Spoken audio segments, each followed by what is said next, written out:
Hello friends, நான் இன்றைக்கி ஒரு அப்ராடு கஸ்டமருடைய ஆர்டர் தாங்க காமிச்சிட்ருக்கேன். ஆக்சுவலி கஸ்டமர் பார்த்தீங்கன்னா பியூர் ஐம்பொல்லில் பிரேஸ்லெட் ரெடி பண்ண சொன்னாங்க. அப்புறம் இந்த பேங்கிள், இது ரெண்டுமே பார்த்தீங்கன்னா ஒரே கஸ்டமருக்கு தான். ஓகேங்களா? நெக்ஸ்ட் இந்த செயின் நான் காமிச்சிருக்கிறது பார்த்தீங்கன்னா ஒரு ஃப்ரான்ஸில் இருக்கக்கூடிய கஸ்டமருக்காக தான். ஃபஸ்ட்டு நான் இந்த செயினை பற்றி எக்ஸ்பிளைன் பண்ணிடுறேன்.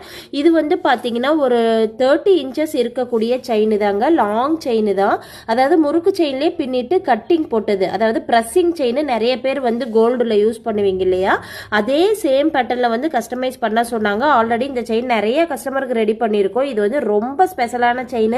ஃபினிஷிங் எல்லாம் பாத்தீங்கன்னா எனக்கு ரொம்ப ரொம்ப பிடிக்கும். யாருக்கா இருந்தாலும் தாராளமா இந்த செயின் நீங்க எடுத்துக்கலாங்க. கோல்டு மாதிரியே நம்மளுக்கு இருக்கணும் அப்படின்னு நீங்க நினைச்சீங்கன்னா தாராளமா இந்த பேட்டர்ன் எடுத்துக்கோங்க. இது பாத்தீங்கன்னா நாமளா போய் வேற ஒருத்தர்கிட்ட இது கோல்டு செயின் கிடையாதுங்க அப்படின்னு சொன்னா மட்டுமே தெரியும். ஏன்னா அவ்வளோ கேரண்டியா நான் சொல்றேன்.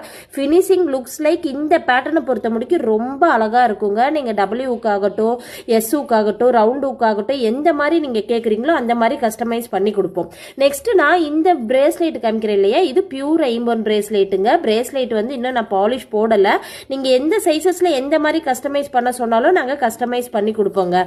நெக்ஸ்ட் இது பாத்தீங்கன்னா பியூர் ஐம்பொன் அன்பாலிஷ்டு பேங்கிளுங்க. ரெகுலர் வேர்க்காக யூஸ் பண்ணிக்கலாம். All sizes available.